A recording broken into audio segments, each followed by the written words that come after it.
Do. If you're gonna scream with me. On this marvelous love.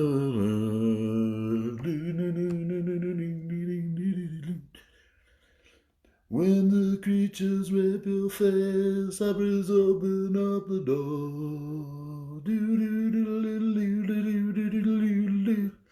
Ooh, baby, when you cry, your face is momentary.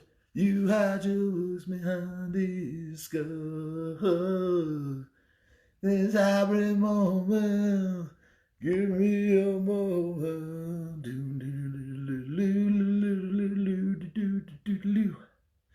Hello, welcome to my book collection.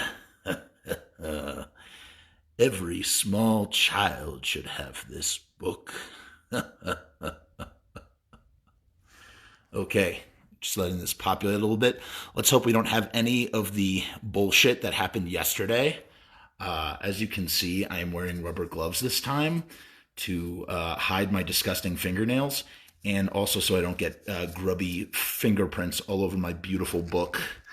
I want my book to be pristine and neat and clean, but these gloves are very hot, which is annoying. Okay, I hope this works okay. We will find out. I literally don't even want to fuck with my phone in any way, shape, or form that will make this cancel out. I'm going to say this right now. If I have the same issue that happens yesterday, I'm not going to even attempt to continue broadcasting. I'm just going to wait until I'm home and we'll try broadcasting when I'm back in my studio, because this is just really fucked and I don't want to keep doing this. But I'm trying my best to be very careful. So this is part 2. This is our 20th episode, by the way. That's 20 episodes. We've been doing this since March. So I just wanted to make note of that before we begin as well. Okay. With that said, let's flip open the book. The law once again. Oh, it's easier to turn the pages now, I think. Yeah, baby. Calling all fiends. We talked about that. I kind of want to start from the beginning, because yesterday's episode was so all over the place. Interview with Kirk. Maybe we'll read some of these descriptions. We're going through. Hold on, I gotta move this over. See those? Look at those prints. Does anybody know how to get prints off a book? So annoyed about that. Really makes me mad. I'm gonna move this up. The batteries will ruin the binding of this book. Soon to be a collector's item, because 20 episodes in Bruce Head. 20 episodes in... I still can't believe that this is They Came from the Static Age. Like, I had no idea. Wow. That blows my mind when, thinking about, that I wanted to name my documentary They Came from Lodi. I wonder how they did this in here. Not the binders of the book, but how Glenn sort of reproduced his thing, his logo. He sort of maybe he made a stencil and then spray painted over it, or sort of stained it in. Yeah, limited edition single. Okay, we're moving on. We have to make ground, sort of just flipping through here. Consider this the previously on Facebook Evilive, the Cough Cool era. There's Jerry with his bleached blonde hair. There's Glenn. Umberto says it's spray paint. There's Glenn crooning with Manny behind him, wearing the Richard Hell style. Glenn liked doing that. He liked making weird zipper shirts, the no fun shirts like that. We went over this in scrutiny. What I'm going to have to do, so if you're in the Facebook group, I actually stitched together all of the streams from yesterday into one episode.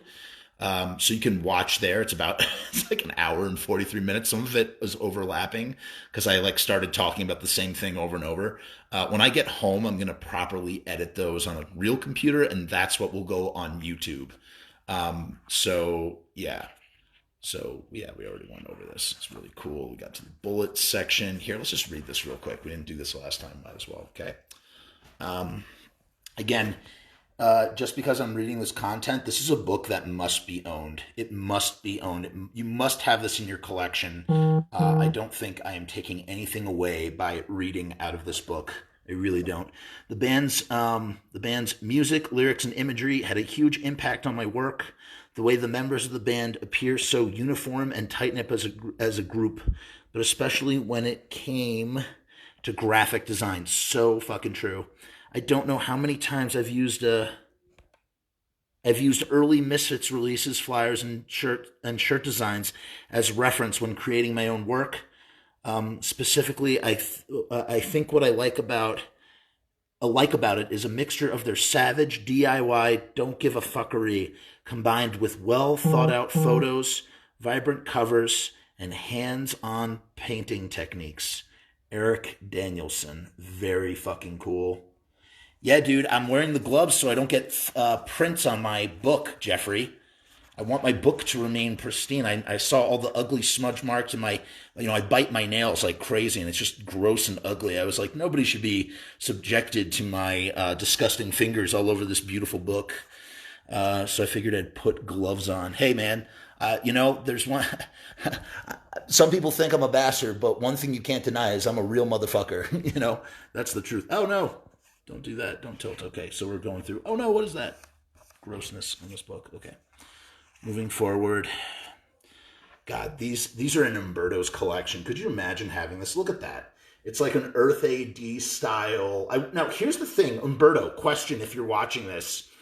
So does Glenn, when Glenn is hand coloring this, is this like a later bullet and he's already done Earth AD?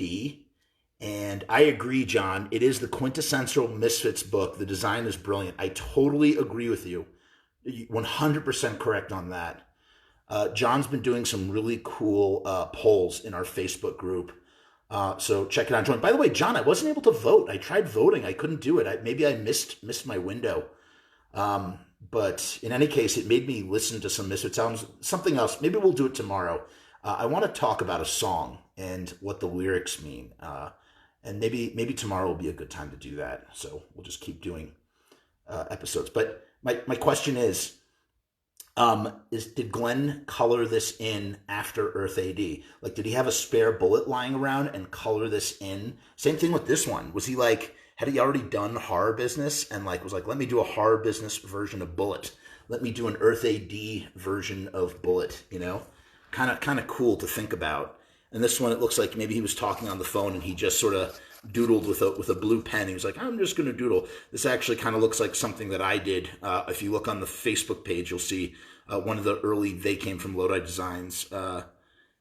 Okay, Umberto says that the bullet sleeves on the top are first pressed. Yeah, but Umberto, my question is, do you think that he hand-colored that in 1983, even if it's a first pressing? Like he had one lying around and he's like, I'm going to make this look like Earth AD. Same thing with this bullet for horror business. Who knows? Maybe it was one of his traditions. Maybe I just made that up, but I don't know. I'd like to think that that's true on some level. Let's see what Sal says. I think I have this story. Him talking about that story. It's pretty cool. The blue jacket is BDOR. What do you mean by that? I'm not following you there, Umberto. Umberto and I have run into each other from time to time at Danzig or Misfit shows. It's always nice to see Umberto. Umberto, remind me to show you something the next time our paths cross, if they cross in the future. I have something I want to show you that you will like. Oh, Better Dead. Got it. Now it makes sense. Better Dead on BDOR. Better Dead on Red. I get it. We already talked about this, I think. Oh, I dig the range that the Misfits managed to cover on Bullet. The band comes out with all guns blazing on the title track, followed by their anthemic chant of We Are 138. We Are 138 could be like the way that Hey Ho, Let's Go is used at baseball games. I could just imagine a baseball crowd going, We Are 138, something like that. The flip side keeps things rolling with a disturbingly upbeat attitude and then finishes with the comparatively moody and down-tempo Hollywood Babylon. That is a hard bunch of tracks to beat. As everybody knows, Hollywood Babylon is actually the name of a book by Kenneth Anger about Hollywood gossip and lore from Hollywood's, I guess, golden age or something. And it was a book that Glenn really liked and wrote a song about it. I've already talked about this. I'm not going to go back over that. We've got some more stuff here. Here, let's read this. This looks pretty cool. All right, ready? There was a campiness about the Misfits that most other punk bands and hardcore bands never had. But when you are 15 years old and you see the photos and the imagery, you are transfixed by it. It is the weird combination of something so catchy and accessible, but at the same time evil and dark. I think the biggest impact they had on me as a songwriter was, though their penchant for sorry, I can't read words. Had on me as a songwriter was through, not though, derp, through their penchant for choruses. That every chorus in every song is killing it. A lot of punk and hardcore was formulaic and a bit derivative, but the Misfits had songs that stood out that you could sing along to immediately. They had a huge impact on me, and I still to this day love the idea of the chorus that is just killing it. And, you know, it's interesting that he says that. I've said this in previous episodes, that you could, Misfits had songs that stood out that you could sing along to immediately. The idea that you could go to a Misfits show for the first time, not know any of the words, not know anything, and just start singing, whoa! You could immediately be a part of the song and the chorus by singing whoa, no, or go, because that's just how, you know, immediately infectious the Misfits choruses were. And I think he's speaking to that right here. I think that's really cool. This is really cool bio. We read this yesterday. I'm not going to do that again, but it's really fucking cool. And damn you, Umberto, for only putting in half of it. Well, I want to see that other half so bad. We talked about this. This is showing when they first started playing Max's and Hurrah. Oh, that's Hurrah. This is the show that put them on the map. We talked about that yesterday. Put them on the map. I talk about that a lot in 1979, A Year of Horror Business, coming out at some point. This is Rue's favorite right here. He likes the Joey Pill signature. I do too. That's incredibly rare. It has to be incredibly rare. Look at Jerry's signature, a Misfits era Jerry signature. Now you see Jerry's signature. It's a lot more stylized. I like Jerry's signature now, but back then it was very, very curvy, very scripture. And there's the the non-messy Glenn, early Glenn. You see that today, and people are like, "Oh, that's a bootleg." I mean, that's a counterfeit, but back then that was like the real deal. Right, we talked about this. This is from one of Jerry's photo prints. Very cool. This is the first time the Crimson Ghost is ever used in tandem with Misfits imagery for this very flyer. And then obviously they would use it again for Horror Business and other things. All right, we've gotten to Horror Business. Okay. Oh, no! Oh, no! Okay. Here we go. Ready? This is from, sorry if the camera's shaky, Mark Greenway from Napalm Death. The band's imagery made an impact on me in the sense that a good band has to be strong in all areas, memorable art as well as memorable music. The Misfits skull is like the Crass logo or the Motorhead skull. Once seen, never forgotten. However, I like what he's saying there, but I think the Misfits skull is like so much more than like the Crass symbol. Like, yes, I know that, but it's not nearly as iconic as the Misfits skull. I guess the Motorhead skull might be on some level, but it's really, I think the Misfits skull is number one here. So we have Horror Business, the first appearance of Joey Image and Bobby Steele, and as you can see here, also the name or the co-name of 1979, A Year in Horror Business, a soon-to-be video podcast documentary coming out. Side A is Horror Business. Side B, Teenagers from Mars and Children in Heat. Here's our lineup du jour. Let's take a look at what we have. Whoa, mama. So there it is, man. Probably the coolest album cover that Glenn did. I think this is the best, man. It is, yes, Jeffrey. It is like the Stones Lips logo. It is that. It's that big. Um, what's up, Pat? How are you? Hello, Amy. How are you? Yeah, it's just look at it, man. Just the font. This is written. This is obviously handwritten by Glenn. I can't tell you how many times I've photoshopped this into like conform it like this writing into something else that I've had it say Jeff Frumess or Video Business Media, a bunch of things. My entire attempt at a production company brand was predicated on this right here. I was like, instead of horror business, let's do video business. Yeah, that's a great idea, Jeff. And yeah, it's just fucking excellent. And just a genius masterstroke. And this is what they ended up using. You got the Phantom up here. Now, I was reminded that the Phantom, so for the 1979 Irving Plaza show, Phantom of the Opera was playing on a white paper screen, and the Misfits burst out of that and began the show. And it's just interesting that he has the Phantom here. So maybe that was planned on some level. Here's the original jacket. Okay, this was rejected by the band. The band was very picky, man. Like there were two. They had two singles that never ended up getting pressed up. They just like scrapped them. They took them to every stage. Like I'm talking about I think it's the Where Eagles Dare, Who Killed Marilyn, and the Teenagers from Mars and Static Age singles. And it was the same thing with this jacket. Like they printed up all these jackets. What's going on, Russell? How are you? They printed up all these jackets, never used them. So Bobby took all these jackets home and he was told to like cut them up or something. And Bobby's like, fuck that. I'm not going to cut these up.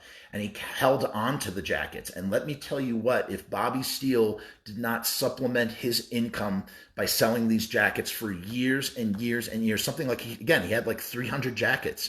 He had stockpiled so much shit from his time at the band, and it made for a nice severance package when he was unceremoniously vacated from the band. He had some stuff to sell. If only Bobby had held on to it now, the amount of money that he would command in the collector's market for this cover would just probably be ridiculous. This right here is written by my very good friend Dave Street. I've talked about this guy before, and I've talked about how he's my friend.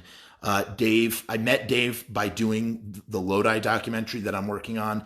And I specifically interviewed him because I knew he had written this insert, and we've since become good friends, and he's acted in a bunch of my movies and stuff. And here is what he wrote. He wrote this because he had conceived this idea with Glenn, although Jerry would say otherwise. He conceived the idea with Glenn, and Glenn encouraged him to write this, that they would use as an insert. And it says, on February... Oh, God, why is this? It's like out of focus. On February... Oh, God, it's so blurry. Here, maybe it's like the lens. Let me just fix that. Again, I got to tell you, if this thing stops recording, I'm calling it quits. I'll record when I get back home. I'm not doing this. What I did yesterday was so ridiculous. On February 28th, 1979, the Misfits and a mobile recording unit entered an abandoned haunted house in northern New Jersey. They recorded and left. While mixing the tapes back at an NYC studio, strange voices and noises were heard in the background, especially on Teenagers from Mars. No explanation of these sounds could be given by the band or the recording crew. The following tracks on this record are a result of those eerie sessions. From Dave Street. Dave lived with Natasha Dunzio in her loft and helped run Natasha's, which was like a fashion boutique where the Misfits first started their Fiend Club, or started selling t-shirts, not necessarily with the Fiend Club, but just stuff that they would press up. And this insert is really cool. And the haunted house that's referenced is a haunted house that Glenn used to visit as a small child. That's what he's making reference to. Glenn showed us how to successfully crossbreed personal interests to create something that was new and powerful yet familiar. House Industries was built on a similar notion of bringing out the hobbies to work with us. The blend of horror films, graphic design, Japanese toys, illustration, screen printing, and self-publishing continues to inspire my design work. Andy Cruz, House Industries, House 33. I don't know who that dude is. I'm not familiar with him. but it's a very cool quote from him. Okay, so this right here, not this one, actually, I think maybe. Oh, that's cool. All right, so something like this used to belong to Bobby Steele. Unless, Umberto, is this Bobby's? This is Bobby's right here? I don't know. Look at that. Hand-colored by Glenn, I bet. Let's see. Yep, hand-colored by Glenn Danzig. So cool. What was his reason for doing that? Just to create variants and stuff? Wait, there's some writing here. It says, this is something as something friends. Does it say? Umberto, what is he? Do you have the insert? What is he saying? Why didn't you print this? This is so freaking cool. This is who? What is that? What is this? This is something lineup as a first something friends. I don't know. I don't know what he's saying there. But Glenn would do that all the time. He would write these little notes on the backs of sleeves. He only made a few for friends. That's what, well, as a treat, maybe, for a few friends. Wow. The horror business actually belongs to Dave. Wait, this horror business belonged to Dave Street? I don't think so. Maybe that horror business. When I went over to Dave's house, he didn't have that. He must have sold it off then. This one? So crazy. And here's the Crimson Ghost. This was the inspiration for it all. If you've ever seen the serial, it's very silly and awesome. And yes, the Crimson Ghost, this mastermind schemer, does in fact get caught by a dog. Oh, Dave Walling. Wow. Cool. Very cool. So yeah, they made these cardboard standout, cutout things. Man, what does that fetch, huh? That's got to be worth thousands of dollars. Al Pike. Damn, you got Al Pike for this book? Yes, Mitchell. So glad you ordered it. See, Umberto, look, we're selling these copies like hotcakes, buddy. Abby Mahler and I sometimes tagged along with Glenn when he dropped Misfits records off at Bleecker Bob's Second Coming, Golden Disc, and other record shops in the village. We would pop into Jerry Olinger's movie material store when it was located on West 3rd Street and check out the horror posters and movie stills that came in. We would grab a falafel, probably at Mamoon's, hit some obscure gory bloodfest flick. Sorry, I read that really bad. Hit some obscure gory bloodfest flick. I also remember stopping by Forbidden Planet, where Glenn would shop for imported anime figures for his collection. Wow, I didn't realize Forbidden Planet was around back then. Wow, dude, that is freaking crazy. I interviewed Paul Cripple, but I did not speak with Al Pike. Paul Cripple guy. Oh, that's great news, Jeffrey. I'm glad, Paul. You are a smart man for ordering this book. We're gonna sell out all these copies. Okay, so there is the famous bone shirt, often replicated but never surpassed. Look how interesting. I have so much to say about this shirt right now. God damn it. So there's the Horror Business Band. Here's the band as they just came into their own, man. They come into their own. There is Jerry, Joey, Bobby, and Glenn. You can see the devil locks are starting to form. They're almost there. And it's true, their hairstyles were a little bit different, but they're basically going to the same sort of idea. We're going to put our hair over our face. I've always been more of a fan of Glenn's messy approach to Jerry's surfer, curl, cockatoo style. And here's Joey having a very bad hair day. I guess let's talk about the shirt first. I was a young neophyte artiste. I had been shooting for what seemed like weeks. It was about a year, and I had heard about this band called the Misfits. Interesting. Man, I got to tell you, Umberto, you are giving me, I got to contact all these people and interview them. They contacted me, and I agreed to shoot them in my studio on Lafayette and Spring in Lower Manhattan. They were pretty visually reckless. I had to position them in some logical way as they were naturally archaic. Punk was new then. I don't think heavy metal had been considered a signature style yet, but they embodied a certain youthful cockiness, and I liked that. It made for a few good images. Wow, man. Look at the way he put that together. Every word has such impact. There's such word economy in this quote. His wordsmithing in this excerpt. Gordon, he does look a little like Jerry Nolan, and I'm sure you appreciate that comment because he was a huge Jerry Nolan fan. Huge Jerry Nolan fan. Mitchell says, my friend went to school with Googie. He said he was a nice guy. You know, I've spoken to Googie over the phone. He is a nice guy, and I hope to talk to him again real soon. Let's talk about the bone shirt real quick. So there's the bone shirt right there. And here it is right here. And I guess this is from Umberto. You own the bone shirt, correct? But it's just like, what a simple, easy concept. I feel like this bone shirt personifies so much about like wanting to be spooky and cool and doing it in such a campy, fun, like cheesy sort of way. Calabrese brothers have replicated these bone shirts. I think it's such a cool idea. Maybe I'll do it in the future too. I just love it. I love the idea. I'm surprised that Glenn has never sort of mass marketed this as a t-shirt. I feel like everybody would want to own one. And that's just what Glenn did. He just walked around like a bone dude. That's just what he did. Skeletal shirt, circa 1979. The skeletal shirt was made and worn by Glenn Danzig and is featured in William Coupon's photo shoot and later on the back of the Night of Living Dead single and in live photos. Correct. The crown of your collection, dude. I think Crown Jewel isn't even like, first of all, Umberto, you should have this. If you don't have it framed, I would hope you have it on some sort of mannequin, like 3D corner of your like trophy room or whatever. Very cool. Cool fucking shit. Here we go. Okay. This is from Bobby's collection.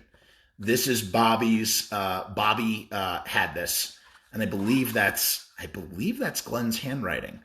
But yeah, this was in Bobby's collection for years and years and years, and then Umberto bought out Bobby's collection and acquired this piece. I have video of this up in Postmortem Studios, aka Bobby's parents' attic, which was his recording studio.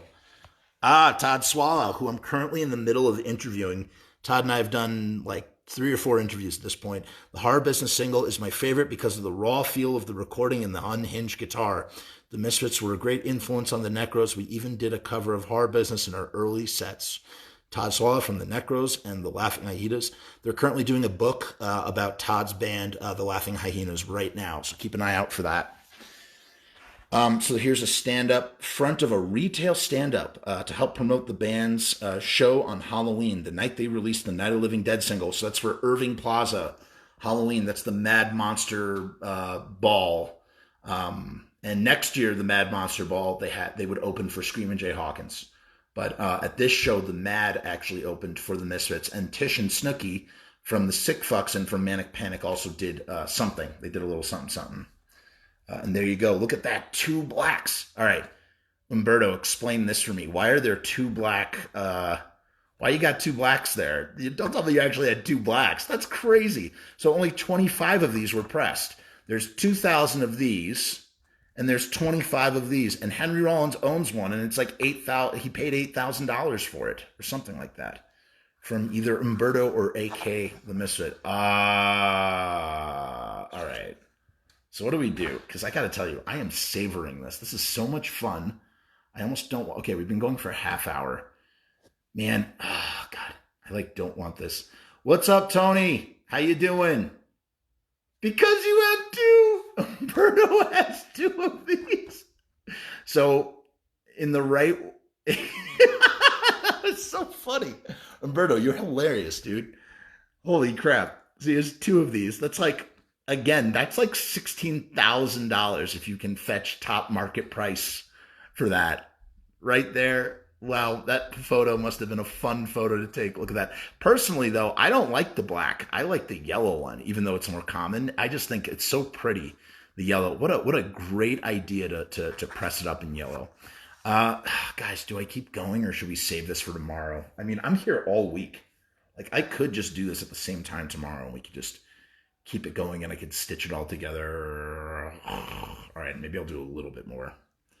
All right, we'll do Night of the Living Dead and then we'll put a pin in it and we'll come back. Just like what we did with Little Fiend. We did 5 parts of Little Fiend. We'll just do like 5 parts of this or whatever. That's what we'll do. So we have Night of the Living Dead.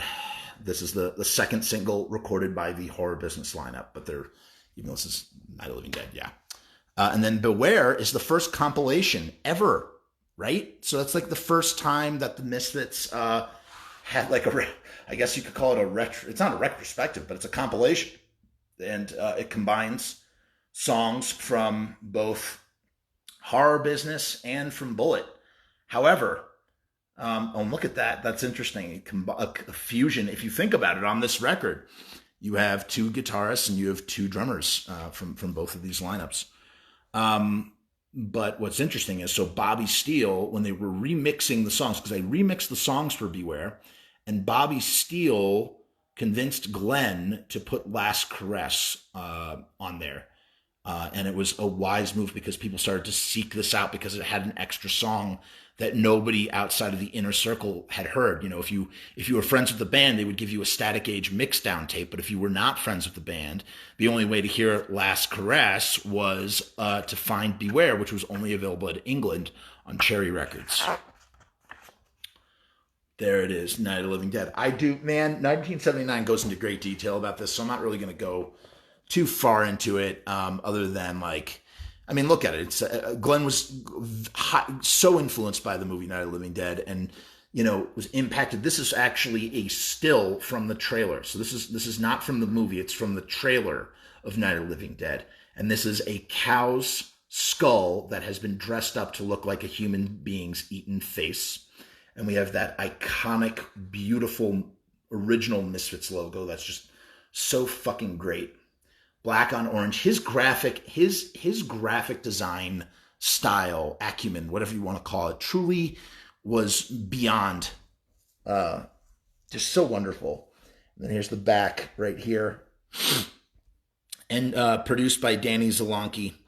Danny Zalonki is also in The Mad, and he Tony and I were talking about him briefly. We were talking about The Mad, and this photo is taken right in New York.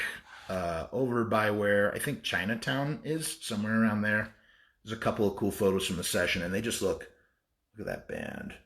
Doo, doo, doo. Who are these Misfits?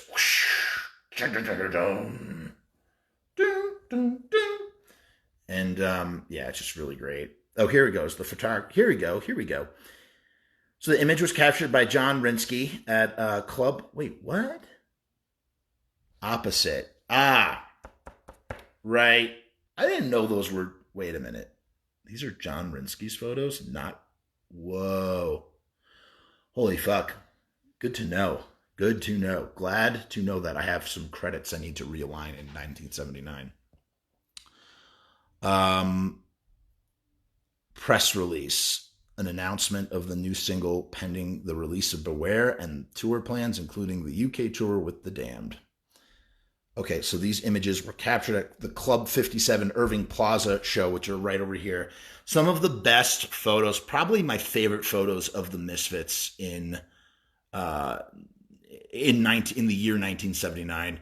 I mean, nothing is more iconic than Glenn in that makeup, right? I mean, that's just the best version of this band. They just look so crazy. We Tony and I went into talked about this show in detail, and I did a thorough examination of these photos in 1979, A Year of Horror Business, and here's the release that's been crimped.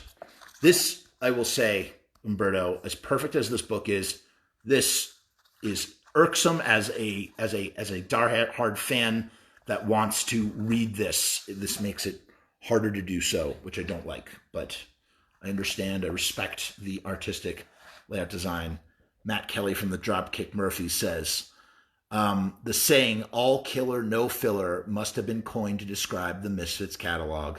Beyond 1977, their music is fresh and timeless. The artwork is stark, very identifiable and memorable. Every release they did is packed with quality chunks of horror, passion, and aggression. I think that almost any kid would find that appealing.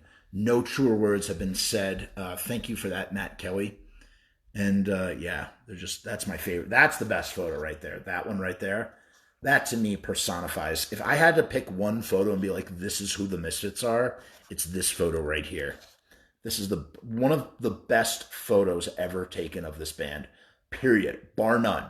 In 7 years that they were a band, that is one of the best photos. It's just so fucking perfect. It's so iconic. I can't even say. Look at Glenn's engineer boots. He's already silkscreened the Crimson Ghost. They had already gotten into it. Already had put everything. And these are the lights. These look like the lights that are in Jerry's basement. That they took a lot of those lights, I think. Oh, Escapades with My Favorite Monsters, Jerry and Glenn by Susan. Susan currently lives in Germany, and I have been trying to interview her for quite a while. And, you know, I was waiting for her to come to the States, and that never happened, or that did not materialize in a way that was possible. And so maybe we're just going to have to do our interview over Skype. Susan ran the Bad Monster Movie Club, which we're about to talk about for a little bit, and the Halloween record is dedicated to her. So here is the Mad Monster Movie Club, and Tony, who's piping in for a second and then leaving again. Tony used to go to the Mad Monster Movie Club, and he actually shared in our group. We have some cool stuff in our group. Umberto, are you in the Facebook group? You have to join it. Tony's posted some really cool stuff there. He had some schedules from the Mad Monster Movie Club and yada, yada, yada. So here is the 1979 show, right? You have, oh no, this is for 1980 though. So this was next year. Screamin' Jay Hawkins, the Misfits. Although look at how high up the Misfits are billed. Probably because they had done it the year before, right? Here's probably the coolest looking flyer. And what they would do is they would just hang out and watch horror movies and have discussions about horror movies. Howie Pyro, Jerry, and Glenn. I'm not sure how much Bobby Steele was there. I'm not sure. I don't think Joey was there at all. But look at that. You have Screamin' Jay Hawkins, the Misfits, Maryland. They played horror movies, guest ghouls. And this was Doyle's first show. And you know the story about Bobby Steele showing up. I'm not going to say that here, but yeah.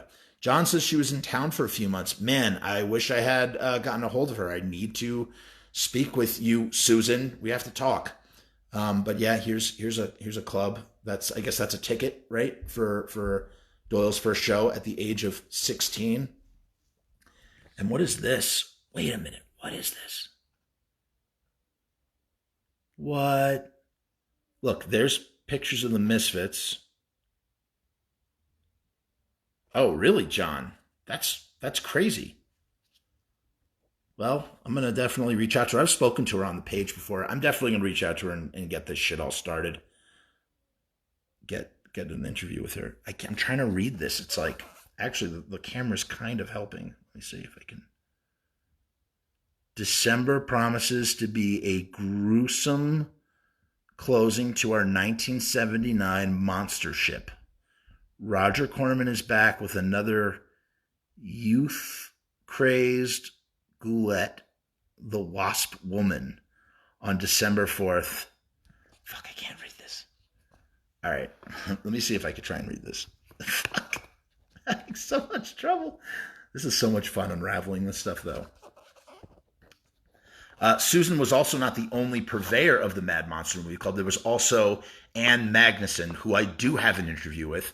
I interviewed Ann 9 years ago, and she's an actress, and she's done a bunch of stuff, but she was also involved with the Mad Monster Movie Club with Susan, and together they sort of did stuff. They ran it.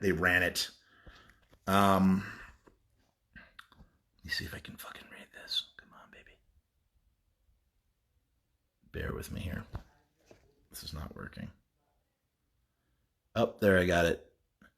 Youth Crazed the Wasp Woman on December 4th. Maniacs are urged to dress to something and screen again with the original uncut version with color sequences of The Tingler on December 11th. So this is like a notice, right? This is like a notice for the like upcoming movies and stuff. 1979 has been a bloody ghoul year for monsters. Our first annual field trip beach party was a unqualified success. Next summer, a weekend trip. Fuck, I can't read this shit. Blah, blah, blah, blah, blah, blah. I can't read this. I'm going to have to transcribe it and try and read it.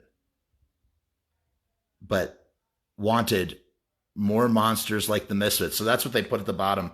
Wanted more monsters like the Misfits. And these were taken from Beware, the Beware photo shoot for the cover or whatever. Monstrously Yours. Oh yeah, Tom Scully and Susan Hannaford, chairman of the board. Man, we need something like the Mad. I'm not going to read all this now. This is too much. Maybe I'll read it tomorrow. And there you go. There's the band, either before or after their 1979 Irving Plaza gig. If you'll notice, Bobby is also wearing makeup as well, right? They look very tired and beat. Great photo. Very photogenic. They sometimes they can be photogenic and sometimes not so much. Okay, here's something from John Rinsky, who shot them a whole bunch. When I met the Misfits, I was immediately struck by their look and their sense of theater. Early on, they understood the importance of branding, which remains vital to their legacy today. This image shot at the Club 57 Irving Plaza Halloween gig in 1979 encapsulates that. The band's look is coming together. Jerry's hair and makeup are taking form, and the skulls and skeletons were flying around the stage on his bass and on Glenn's outfit. Joey Image had a superb version of the Horror Business 45 sleeve printed on his drums. A perfect staging for striking post-show band shot. Glenn had just removed his makeup. So Glenn had just removed his makeup. Wow. You can't miss what these guys are about right here. Thank you so much for taking this photo, John, because it's so fucking badass, as is that shot right there. He also did some awkward photo shoots of them in 1980 when Joey was gone and Googie was there. They took some weird shots with like sparklers and fireworks in a cemetery. Kind of funny. And here is, okay, this is, can't pronounce his name. I always read his name. I was supposed to interview him many, many years ago. Tarek. Tarek?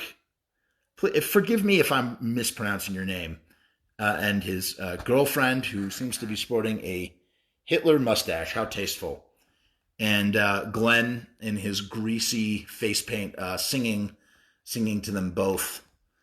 So fucking cool. Look at those bone gloves. Look at that. I mean, that's like the invention. Every fucking horror punk band would fucking copy it. Every fucking metal band with corpse paint. I mean, correct me if I'm wrong. Who else was doing this? Besides Kiss, but that doesn't really count. Who else was painting a skull on their face? Glenn was the first one, I think. Correct me if I'm wrong, but Glenn, I think, was at least one of the first ones. The Crimson Ghost logo was in full force by the time of this 1979 Halloween show, and the band ramped up their horror look this night. We see the logo on Glenn's boots and his skeleton shirt, makeup, and gloves. He was quickly developing into an engaging lead presence on stage and was the force helping to guide our shoots and the band's look. Once again, from John Rinsky. Sorry if I'm destroying your name there. Okay, guys, we're going to have to quit soon. Tell you, being at 10,000 feet altitude in this dryness without anything to drink, like dries out your throat. So here it is. That's Glenn had just written Beware on a piece of paper. I mean, they're talking about that beautiful graphic design, right?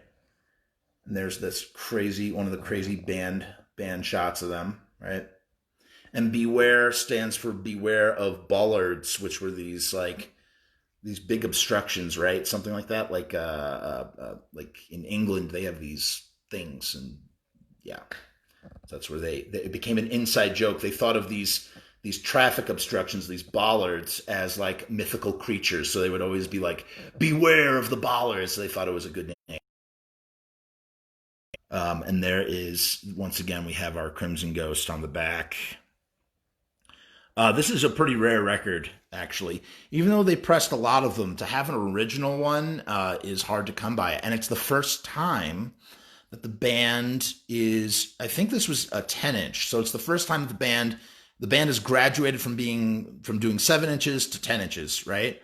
They haven't done 12 inches, although they attempted to with Static Age and Teenagers to Mars, which never came out.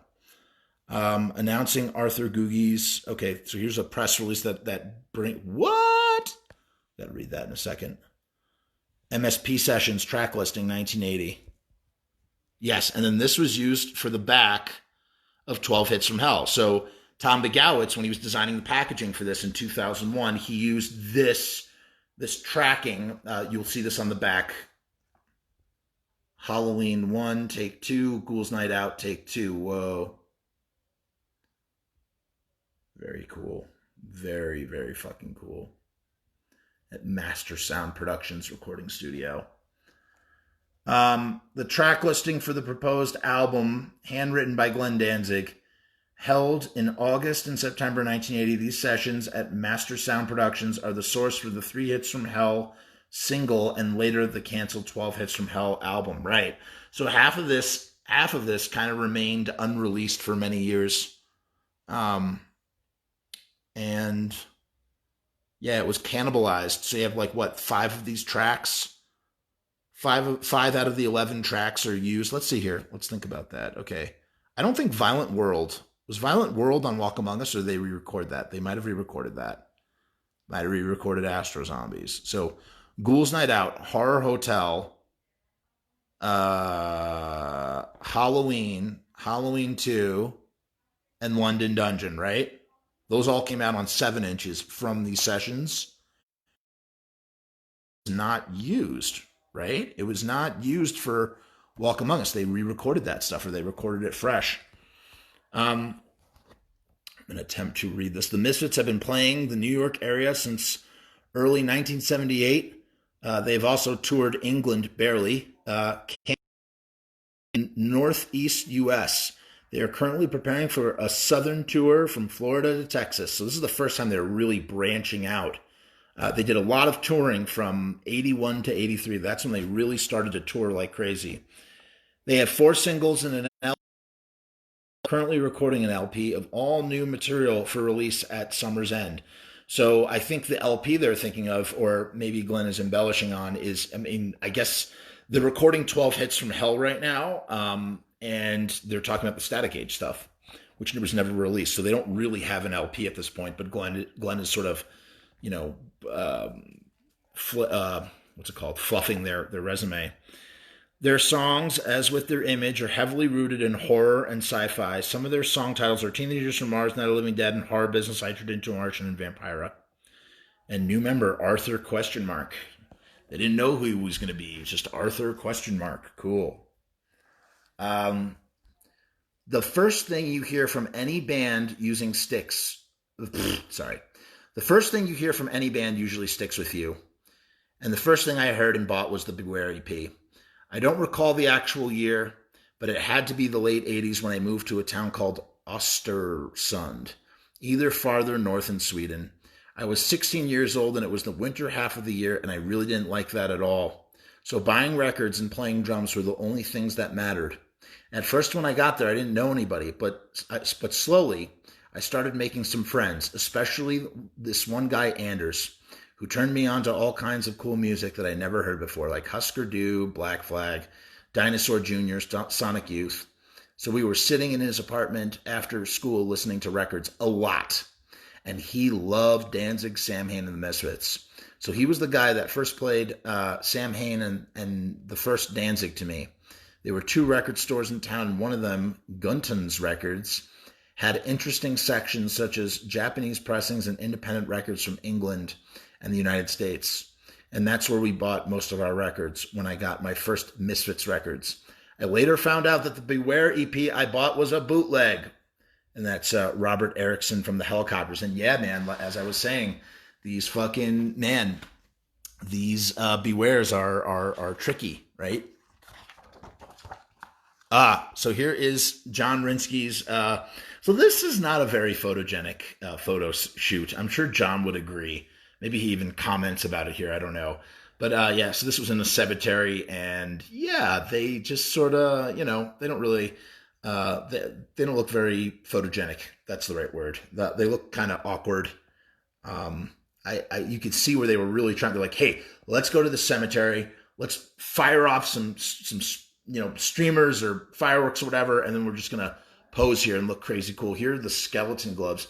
Russell, I don't know if you're watching, but maybe these are the skeleton gloves from what you were looking at. It's hard to tell, right? There's Googie with his dark hair. Our shared theatrical aesthetic led to a hanging in their basement clubhouse to plan images. As I'd been shooting cemeteries at night for years, our next outing was obvious, a nighttime shoot in a New Jersey cemetery, for which I brought along, sparklers and Roman candles to add some mayhem to the images. In the film era, these shots were always experimental, requiring 45-second exposures with multiple light sources and effects added, while the band did their best to hold still throughout. These guys were into it and disciplined, and we got some nice results. I mean, like, I really, after hearing like him talk about like the effort that goes into making a photo like this, it's not like you just snap this photo. Like, it's like clearly there's a lot of thought that goes into it. You have to do a 45-second exposure. You got to hold still. You got to have fireworks. But an A for effort. But I think the end result was not as great. On the flip side, though, not to insult John, but on the flip side, I mean, look, he took the best photos of the band that there ever were, right? So, like, you can't win them all, Johnny boy. You can't win them all. There you go. I mean, the best photos of the band ever, truly. So, sorry, Erie. I have to acquiesce to this. All right, we're at 3 hits from hell. I'm going to stop here. Here's Roger from Agnostic Front. We're going to stop here, though, and we're going to pick this up tomorrow. Okay? We'll just keep going. We'll just go through the book, okay? I'm just hanging out here in Colorado for the week, staying at my brother's house, and I'm just gonna chill. So we'll reconvene. Thanks for tuning in, Umberto. I hope you'll join us tomorrow, same bat time. We'll do it the same time, everybody. So just check in. Good to see you, John. John from the group. Keep coming up with cool stuff for our group, and yeah, join our Facebook group. Again, these episodes will not air on YouTube until I get back home and can like process them, because the only thing I have is my phone. I didn't bring a laptop. And I'm trying to think anything else. I guess that's basically it. Thanks, Rue. You be safe and cough cool yourself. And trying to think what else. No, I guess that's basically it. So peace and hair grease, everyone.